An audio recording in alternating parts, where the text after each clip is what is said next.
Hi hello friends, chill out with Soumya. மலை உச்சிக்கு கபிலர் வந்ததும் முதல் அடுக்குக்கு காரமலை என்று பெயர். அதன் மேல் நின்று பார்த்தால்தான் மூன்றாம் அடுக்கை பார்க்க முடியும். அதுதான் ஆதிமலை. பொழுது சாயறதுக்குள்ள சரிவுல இறங்கி நடக்கணும். இருட்டுடுச்சுன்னா அப்புறம் நடக்கிறது கஷ்டம். சீக்கிரம் வாங்கன்னு கபிலரை கூட்டிட்டு போனான். அப்போ பேச்சு கொடுத்தபடியே வந்தவர், காடுகள் கொம்புகளால் ஆனதா என்று எப்படி கேட்டாய்ன்னு கேட்டாரு. கொம்புகள் என்றால் மிருகங்களின் கொம்புகள் என்று நினைத்து விட்டீர்களா? நான் மரங்களின் கொம்புகளை சொன்னேன்னு நீலன் சொல்ல கபிலருக்கு விளங்கல. கிளைகளை தான் கொம்புன்னு சொல்றியான்னு கேட்டாரு. இல்லை, நாங்கள் மரத்தின் வேர்களை மரக்கொம்புகள் என்றுதான் சொல்வோம். மரம் மேல் நோக்கி வளருவதல்ல, கீழ் நோக்கி வளருவது. இறுகிய மண்ணையும் கரும்பாறையும் தனது கொம்புகளால் பிளந்து கொண்டு அது உள் செல்கிறது. மரத்தின் முழு ஆற்றலும் அதன் கொம்புகளில் தான் இருக்கிறது. உடலை விட நீளமானவை அதன் கொம்புகள்னு நீலன் சொல்லும் போது நம்ம கத்துக்கிட்ட எல்லாத்தையும் இங்க ஒருத்தன் தலை கீழா புரட்டிக்கிட்டு இருக்க மாதிரி கபிலருக்கு தோணுச்சு. இது சுமார் 300 ஆண்டு கால கதை. அப்போ வடவேங்கடம் தென்குமரின்னு தமிழ் நிலத்துக்கு எல்லையோ பேரோலாம் கிடையாது. அடர்ந்த காடு, ஆற்றுப்படுக்கை, வண்டல் பூமி, வற்றிய பாலை, கடலோரம், மலை முகடுன்ற மாதிரின வெவ்வேறு வகையான நிலங்கள்ல அப்படியே இனக்குழுக்களா சேர்ந்து வாழ்ந்தவங்க அவங்க குலமுறைப்படி வாழ்க்கையை நடத்திட்டு இருந்தாங்க. குறிஞ்சி, முல்லை, மருதம், நெய்தல், பாலைன்னு 5 வகை நிலங்களிலும் மனித கூட்டங்கள். இயற்கையோட ஒரு வாழ்க்கை. தேவை மட்டுமே ஆசையாவும் கனவாவும் இருந்துச்சு. உழைப்பும் விளைச்சலும் பொது சொத்து. கொண்டாட்டமும் குதூகலமும் இயல்பின் பிரதிபலிப்பு. எல்லாரும் சமமா இருந்தாங்க. இயற்கையின் பிரிவினையா ஆண் பெண்ற பாலின பிரிவு மட்டும்தான். வேட்டையாடின உணவை ஆண்கள் நெருப்புல சுட்டு சாப்பிட்டு இருந்தப்போ குகையில இருந்த பெண்கள் தண்ணியை கொதிக்க வச்சு இறைச்சியை அதுல வேக வச்சாங்க. அதுல இருந்து நெருப்புல சுட்ட உணவுகளுக்கு ஆண் உணவுனும், தண்ணில வேக வச்ச உணவுகளுக்கு பெண் உணவுனும் பேர் வந்துச்சு.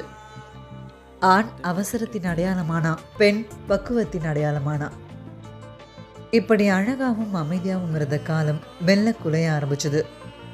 பெரும் மாளிகை சரிய காரணமான ஒற்றை செங்கலை போலத்தான் சொத்து மீதான ஆசையும் தனக்கான உடைமை, தன்னுடைய சந்ததிக்கான சேமிப்புன்னு ஆரம்பிச்சப்போ குலங்களுடைய அமைதி குலைய ஆரம்பிச்சது.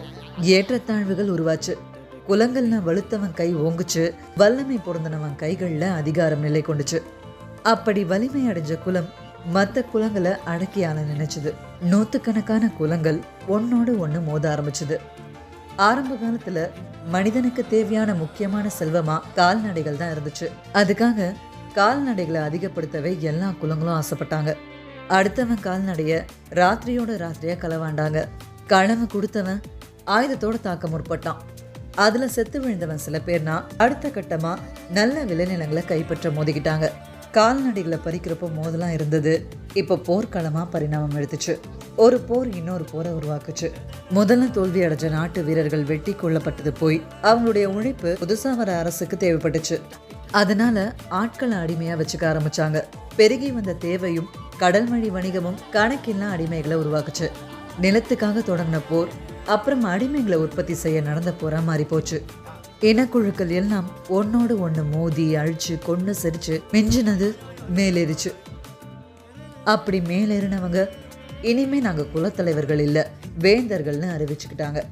வேந்தனுக்குன்னு ஒரு தனித்த அடையாளமா இருக்கணும்னு உருவாக்கப்பட்டதுதான் இந்த மணிமுடி, அரச முரசு, வெண்கொற்ற குடை, ஆணை சக்கரம். இது எல்லாமே வேந்தர்கள்னா அது சேர சோழ பாண்டியர்கள் இவங்க தான்.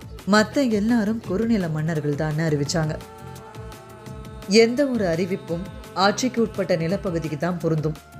இந்த மூவேந்தர்களுடைய நிலப்பகுதிக்கு வெளியே இருந்த ஆட்சியாளர்கள் இந்த அறிவிப்பெல்லாம் கால்ல விதிச்சுட்டு போயிட்டே இருந்தாங்க. காவிரி, வைகை, பேரியாறு ஆற்றங்கரையில மூவேந்தர்களுடைய நாடுகள் அமைஞ்சது. இவங்க தலைமையை ஏற்காத குடவர், அதியர், மலையர், வேளிர் மாதிரின 20க்கும் மேற்பட்ட குல தலைவர்கள் சுதந்திர இன குழுக்களா மலை மற்றும் காடு சார்ந்த நிலப்பகுதியை ஆண்டுட்டு வந்தாங்க. இவங்க எல்லாத்துக்கும் பொதுவான ஆளா இருந்தது பாணர் குலம். அவங்களுடைய வேலையே ஊர் ஊரா போய் அந்தந்த நாட்டின் பெருமையையும் அந்த அரசனுடைய புகழையும் பாடி பரிசு வாங்குறது தான். அப்படி எல்லா மன்னர்கள் கிட்ட இருந்தும் பரிசு வாங்கினவங்க பாரி கிட்ட இருந்து மட்டும்தான் கருணையை வாங்கினாங்க. கருணை என்னைக்கும் ஆழ் மனசுக்குள்ள இருந்து வற்றாதே.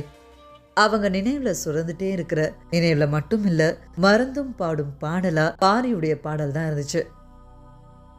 எல்லா நாடு முழுக்க இப்படி பாரியுடைய புகழ் அவங்க மூலமா பரவ அந்த மூவேந்தர்களையும் மீறி அவன் புகழ் வானோங்கி நின்னுச்சு. இதை பொறுத்துக்க முடியாம இந்த பாரி பரம்பை ஆள்கிறானா அல்லது பாணர்களை ஆள்கிறானான்ற அளவுக்கு அவங்களுக்குள்ள பொறாமை எழுந்துச்சு. ஆனா அவங்களால அவனை ஒன்றும் செய்ய முடியல. காரணம், பாரியுடைய மாவீரம், பரம்பு நாட்டுடைய நிலவியல் அமைப்பு, படை வலிமை, இது எல்லாம் தான். ஆனாலும் சந்தர்ப்பத்துக்காக எதிர்பார்த்து காத்துட்டு இருந்தாங்க. இந்த நிலையில தான் கபிலர் அருக நாட்டு ஆள்ற சிறுகுடி மன்னன் செம்பன் மாளிகைக்கு எதிர்ச்சியா வந்திருந்தாரு.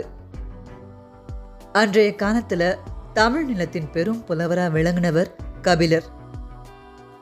அவர் அது வரைக்கும் பரம்பு நாட்டுக்கு போனதும் இல்ல, வேல்பாரிய பார்த்ததும் இல்ல. ஆனா பாரிய பத்தி இந்த பாணர்கள்லாம் பாட பாட அவருக்குள்ள ஆச்சரியத்தை விட சந்தேகம் தான் வந்துச்சு. அப்படி என்ன அவன் அவ்வளோ பெரிய ஆளா, நான் அவனை சந்திச்சே ஆகணும்னு செம்பன் கிட்ட சொல்லிட்டு இருந்தவரு மறுநாள் காலையிலேயே கிளம்ப தயாரானாரு. அவரை பாதுகாப்பா அழைச்சிட்டு போக ஒரு பெரும் படையோட செம்பன் தயாரா இருந்தான். அவர் ஒரே வார்த்தை தான் சொன்னாரு. மொத்த படையும் நின்னுடுச்சுன்னு தேரோட்டி நாகு ஆதன் கிட்ட சொன்னான்ல, அது வேற ஒன்றும் இல்ல, நான் பரிசோதிக்க நினைப்பது பாரியை, உனது படைபலத்தை அல்ல. அவர் அப்படி சொன்னதும் மொத்த படையும் ஒதுங்கி வழிவிட அவர் மட்டும் தனியா பரம்பு மலைக்கு வந்தாரு. எங்கிருந்தோ வந்த நீலன் அவர் கூட சேர்ந்து 2 பேரும் நடக்க ஆரம்பிச்சாங்க. ரொம்ப தூரம் நடந்ததுல அவர் காலில் தசை பிடிப்பு ஏற்பட்டிருந்துச்சு. கொஞ்சம் கொஞ்சமா பேச்சு கொடுத்தபடியே அவரை கூட்டிட்டு சமதரைக்கு வந்ததும் ஒரு பனைமரத்தடியில உட்கார வச்சுட்டு கொஞ்சம் பச்சை இலைங்களை பறிச்சுட்டு வந்து அவரை மென்னு சாப்பிட சொன்னான், கால் வலி குறையும்னு. கொஞ்ச நேரம் ஆனதும் 2 பேரும் நடக்க ஆரம்பிச்சாங்க. வழி முழுக்க நீலன் பாரிய பத்தி பெருமை பேசிட்டே வந்தான். தனி ஒரு வீரன் நாட்டு ஆள்ற தலைவனை இவ்வளோ நேசிப்பானா? மற்ற நாட்டுல அரசனுக்கும் அரச தொழில் செய்யற வீரனுக்கும் குடிமக்களுக்கும் இடையில இல்லாம போன அன்புமயமான ஒரு அடிச்சரடு பரம்புல இருக்கிறத கவனிச்சாரு. இதுதான் குலவழியில நடக்கிற ஆட்சிக்கும் மத்த ஆட்சிக்கும் உள்ள வித்தியாசம்னு நினைச்சுக்கிட்டே உனக்கு பாட தெரியுமான நீலனை பார்த்து கேட்டாரு. பரம்பை பற்றியும் பாரியை பற்றியும் இன்று முழுவதும் பாடிக்கொண்டே இருப்பேன். அது மட்டுமல்ல, எங்கள் குலப்பாடலும் எனக்கு தெரியும்னு சொன்னான். உனது குலப்பாடல் இருக்கட்டும், பாரியின் குலப்பாடல் உனக்கு தெரியுமான்னு கேட்க, தெரியும், மாவீரன் எவ்வியிடமிருந்து அதை ஆரம்பிக்கிறதுன்னு சொல்ல, அப்ப பாடுறியான்னு கேட்டாரு. நான் பாணனும் அல்ல, பாரியின் குலத்தவனும் அல்ல, எனவே நான் அதை பாடுவது முறையும் அல்லன்னு அவன் சொல்றப்பதான் இந்த மலையில பாரியுடைய குலம் மட்டும் இல்லாம மற்ற குல மக்களும் இருக்காங்கன்னு தெரிஞ்சுக்கிட்டாரு. ஒரு குலத்தலைவன் ஆள்ற நாட்டுல வேற குலத்தை சேர்ந்தவங்க பொதுவா இருக்க மாட்டாங்க. அப்படியே இருந்தாலும் மரத்துக்குள்ள நெருப்பு ஒளிஞ்சிருக்கிற மாதிரி, அந்த ஆண்டுட்டு இருக்கவனுக்கு ஆபத்து இருக்கிற மாதிரின அமைப்புல தான் இருக்குமேனு ஆச்சரியத்தோட நிதானமா வந்துட்டு இருந்தாரு. கபிலருக்கு கண்ணு கட்டுறது போல இருந்துச்சு. நீலன் இருட்டுக்குள்ள கொஞ்சம் கொஞ்சமா மறைய ஆரம்பிச்சான். மறுபடியும் நினைவு திரும்பினப்போ பார்த்தா மறுநாள் ஆகிட்டு இருக்கு. நடந்த களைப்பை மீறி பசி அவரை எழுப்பிடுச்சு. பார்த்தா ஏதோ ஒரு குடிலுக்குள்ள இருந்த மரப்படுக்கையில அவர் வலது கால் பச்சை இலை கொண்டு கட்டு போடப்பட்டு படுக்க வைக்கப்பட்டிருக்காரு. ஒரே குழப்பம். நம்ம எங்க இருக்கோம்? இது என்ன இடம்? இங்க எப்படி நான் வந்தேன்னு யோசிச்சுட்டு இருந்தப்போ அங்க வெளியே விளையாடிட்டு இருந்த குழந்தைங்க நேற்று தள்ளாடி தடுமாறி வந்தது இவர்தானன்னு கேட்டபடியே விளையாடிட்டு இருந்தாங்க. அவர் எழுந்துட்டாருன்ற தகவல் கிடைச்சதும் நீலன் அங்க வந்தான். இது என்ன ஊர், நான் எங்கே இருக்கிறேன்னு அவனை பார்த்து கேட்டாரு. நீங்கள் வரவேண்டிய இடத்திற்கு தான் வந்திருக்கிறீர்கள், ஆனால் வந்தது தெரியாமல் வந்தீர்கள்னு நீலன் சொன்னதும் அவருக்கு புரியல. தெளிவா சொல்லுன்னு கேட்டாரு. உங்கள் வலது கால் தசை பிறண்டு விட்டது. அந்த நிலையில் உங்களால் அதிக தொலைவு நடக்க முடியாது.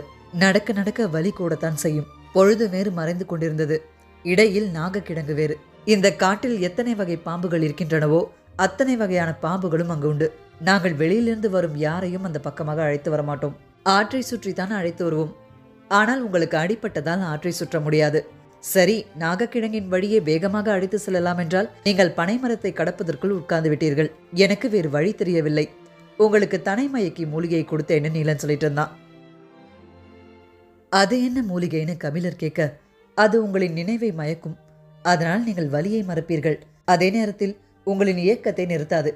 அதனால் தான் உங்களின் தோலை தாங்கி பிடித்து என்னால் அழைத்து வர முடிந்தது. நீங்களும் தள்ளாடி தடுமாறி நடந்து வந்தீர்கள்னு சொல்லி முடிச்சான். என்னது, என்ன மயக்க வச்சு நடக்க வச்சானா? இது கூட சாத்தியமானு கபிலருக்கு வியப்பு தாங்கல. கொஞ்ச நேரம் பொறுத்து ஒரு பெண் ஒருத்தி அவருக்கு குடிக்க கூழ் கொடுத்தா. குடிச்சதும் தான் தெம்பானாரு. ஊர் பழையன் உங்களை பார்க்கணும்னு சொல்லியிருந்தாரு. நான் போய் அவரை கூட்டிட்டு வரேன்னு சொல்லி நீலன் கிளம்பி போனான். ஊருடைய ரொம்ப வயசான ஆன பழையன்னும் பெண்ணை பழைச்சின்னும் சொல்லுவாங்க. கூழ் கொடுத்த அந்த பெண் கபிலர் சாப்பிட நாவல் பழங்களை கூடையோடு கொண்டு வந்து வச்சா. அதுக்குள்ள நீலன் பழையனை அழைச்சிட்டு வந்ததும் அவரை பார்த்த கபிலருக்கு அவருடைய உயரமே ஆச்சரியத்தை தந்துச்சு. சுருங்கி மடிஞ்சிருக்க தோல் தான் வயோதிகத்தை சொல்லுச்சு. மற்றபடி அவ்வளோ உயரத்துல அவருடைய கை எலும்புகள் எல்லாமே உருட்டு கட்ட மாதிரி இருந்துச்சு. உடம்பு முழுக்க தழும்புகள். எத்தனை ஈட்டிகளுக்கும் அம்பு முனைகளுக்கும் தப்பி பிழைச்ச உடல் அதுன்றத சொல்ற வகையில இருந்துச்சு. வந்து பக்கத்துல உட்கார்ந்தவரு, தசை பிடிப்பு இன்று சரியாகிவிடும், நாளை நீங்கள் நடக்கலாம்னு சொன்னாரு. நீலன் என்ன பத்திரமா தான் கூட்டிட்டு வந்தான்னு கபிலர் சொன்னப்போ, சின்ன பையன், இன்னும் அவனுக்கு பக்குவம் பத்தாது, ஆத்த சுத்தி வர முடியலன்னா பரவாயில்ல, ஆனா உயிரோட வந்து சேரணும்லன்னு பழையன் பேசிட்டு இருந்தப்போ, இளைஞர்களோட துணிவை என்னைக்கும் பெரியவங்களால ஏத்துக்கொள்ளவே முடியறதில்லைன்னு நினைச்சுக்கிட்டாரு. ஆனா அதுக்காக இளைஞர்கள் கவலைப்படுறதும் இல்லை. நீலன் பெருசா அதுக்காக கவலைப்படாம பழையனுடைய வார்த்தைக்கு முன்னாடி பணிவா நின்றுட்டு இருந்தான். ஏன் பழத்தை சாப்பிடாம இருக்கீங்க, சாப்பிடுங்கன்னு பழக்கூடைய கபிலர் பக்கம் பழையன் நகர்த்தினாரு. கூடையில இருக்கிறது காட்டுடைய பல விதமான நாவல் மரத்துல இருந்து பறிச்ச பழங்கள். ஒவ்வொரு நாவல் பழத்துக்கும் ஒவ்வொரு வகையான சுவை இருக்கும். எந்த நாவல் பழத்தை முதல்ல எடுத்து சாப்பிடணும்ன்றதுல தொடங்குது காடு பத்தின அறிவு. இது மூலமா அவங்களுக்கு காடு பத்தி எந்த அளவுக்கு தெரிஞ்சிருக்குன்னு கண்டுபிடிச்சிருவாங்க.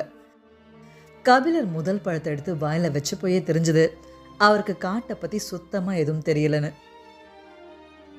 பாரிய பார்த்துட்டு எப்போ திரும்பி போக போறீங்கன்னு பழையன் கேட்டாரு. மழைக்காலம் தொடங்குறதுக்குள்ள கீழே இறங்கணும், 1 மாசம்தான் என் திட்டம்னு கபிலர் சொன்னாரு. அப்போ நீங்க கொற்றவை கூத்த பார்க்க தான் வந்திருக்கீங்களான்னு பழையன் கேட்க, அப்படின்னா என்னன்னு கபிலருக்கு தெரியல. 4 வருஷத்துக்கு ஒரு முறை நடக்கிற கூத்து, எல்லா நாடுமே திரண்டிருக்கும், நீங்க அதை பார்க்க தான் வந்திருக்கீங்களோன்னு நினைச்சேன்னு பழையன் சொன்னாரு. மறுநாள் அதிகாலை கபிலரை கூட்டிக்கிட்டு பழையனும் நீலனும் ஆதிமலைக்கு கிளம்பிட்டாங்க. நேத்து முன்னாடி நாளே ஊரே அங்க போயிடுச்சு. உங்களை கூட்டிட்டு போகணும் தான் நாங்க மட்டும் இங்க இருந்தோம்னு நடக்க ஆரம்பிச்சாங்க. 2 பகல் ஒரு இரவு கடந்த பயணம். நடுமலையுடைய மேற்கு திசை அடிவாரத்துல இருந்த புலிவால் குகைக்குள்ள வந்து சேர்ந்தாங்க. கொற்றவை குத்த பார்க்க இவங்களுக்கு முன்னாடியே நிறைய பேர் வேற வேற ஊர்ல இருந்து வந்து அந்த குகைக்குள்ள தங்கியிருந்தாங்க. புலிவால் குகை ரொம்ப நீளமானது, எத்தனை பேர்னாலும் படுக்கலாம். கொஞ்ச நேரத்துக்கெல்லாம் கபிலர் தூங்க போயிட்டாரு. நள்ளிரவுக்கு மேல வேட்டூர் மக்களுடைய பேச்சு தொடங்குச்சு. புதுசா வந்திருக்கிற அந்த மனிதர் யாருன்னு. எழுத்து கற்ற புலவர் என்று சொன்னார். பாரியை பார்க்க வேண்டுமாம், அதான் அழைத்து வருகிறோம். ஒற்றனுக்குரிய திறமை எதுவும் அவரிடம் இல்லைன்னு பழையன் பதில் சொன்னாரு. அப்படி நம்ப வைப்பது தானே சிறந்த ஒற்றனின் தகுதின்னு ஒரு எதிர்குரல் கேட்டுச்சு. யாருன்னு பார்த்தா வந்திருக்கிறது கூழையன், பரம்பு நாட்டுடைய தென்பகுதி எல்லை காவலன். கிழவா, கண்ணும் காதும் அப்படியே இருக்குடா உனக்குன்னு சொன்னபடியே வந்து பழையனை கட்டி அணைச்சான். கொஞ்ச தூரம் தள்ளி போய் நின்று பேச ஆரம்பிச்சாங்க. காலம் மாறிவிட்டது கிழவா, எண்ணற்ற குலங்களை அழித்து வலு கொண்டிருக்கின்றனர் வேந்தர் மூவரும். எல்லோரின் கண்களுக்கும் ஒருத்தலாக இருப்பது பாரிதான். பரம்பின் செல்வத்தை சூறையாட பாரியே தடை என கருதுகின்றனர். பாணருக்குத்தான் வறுமை காரணமாக பரிசில் பெற வேண்டிய தேவை இருக்கிறது. புலவனுக்கு இங்கு என்ன வேலை? எழுத்து கற்றவனுக்கு உதவத்தான் மூவேந்தர்களும் போட்டி போடுகின்றனரே. அங்கே கிடைக்காத பொன்னா பொருளா? அப்படி இருக்க இவ்வளவு கடினமான ஒரு மலைப்பயணத்தை செய்ய வேண்டிய தேவை என்ன? தனித்த தேரில் வந்து இறங்கி காட்டுக்குள் நுழைந்திருக்கிறார். இறக்கிவிட்டு போனது யாருடைய தேர்? தேரில் வந்து இறங்கும் வலம் கொண்டவன் காட்டின் கடுமையை அனுபவிப்பது எதனால்? பழையன்கிட்ட இது எதுக்கும் பதில் இல்லை. ஆகட்டும், நாளை காலை அவரிடம் பேச்சு கொடுத்து பார்க்கிறேன்னு பழையன் சொன்னாரு. கூழையன் சிரிச்சான். நம்பினதுக்கு அப்புறம் ஒருத்தரை சந்தேகப்படுறது சுலபம் இல்லை, அதுவும் ஒன்னான கண்டிப்பா முடியாது. நானே காலையில பேசுறேன். இதுக்கு மேல உங்க கூட அவரை அனுப்புறதா இல்ல ஏன் கூட கூட்டிட்டு கிளம்புறதான்னு அவர் சொல்ற பதில்கள் முடிவு செய்யட்டும்னு கூழையன் சொன்னான். விடிஞ்சது. பறவைங்க ஒலியால காடு நிரம்பி வழிய கபிலருடைய தூக்கம் கலைஞ்சது. கண்கள் மெல்ல திறந்து பார்த்தார். குகைக்குள்ள யாருமே இல்லை. அதிகாலையிலே எழுந்து போய்விட்டனரா? மற்றவர் போயிருந்தாலும் அழைத்து செல்ல நீலன் இருப்பானே, எங்கே அவனை காணும்னு நினைச்சிட்டு எழுந்து உட்கார்ந்தாரு. குகை வெளியே சூரிய ஒளி பாய்ஞ்சிட்டு இருந்தது. அப்போ ஓரத்துல இருந்த பாறை மேல யாரும் உட்கார்ந்துட்டு இருக்கிறது தெரிஞ்சது. கண்களை கசக்கிட்டு பார்த்தாரு. முகம் சரியா தெரியல. நீண்ட நெடு உயரம், திரண்டு விரிஞ்ச தோள்கள், உடல் அமைப்போடைய கம்பீரத்தை சொல்லுச்சு. கபிலர் எழுந்ததை பார்த்த அந்த மனிதர் முன்னோக்கி வந்தாரு. முதல் நாளே கால் தசை பிறண்டு விட்டது. நாக்கரத்தான் புற்கள் உடல் எங்கும் கீறியுள்ளன. இவ்வளவு வழியையும் தாங்கியபடி விடாமல் மலைகள் கடந்து வந்துள்ளீர்களே, இனியாவது உங்களை எனது தோளிலே தூக்கிச் செல்ல அனுமதிப்பீர்களான்னு அவர் கேட்க, திகைப்பிலிருந்து மீளாத கபிலர் நெருங்கி வர அந்த மாமனிதனை பார்த்து கேட்டாரு, நீங்கள் யார் அப்படின்னு. வேள்பாரி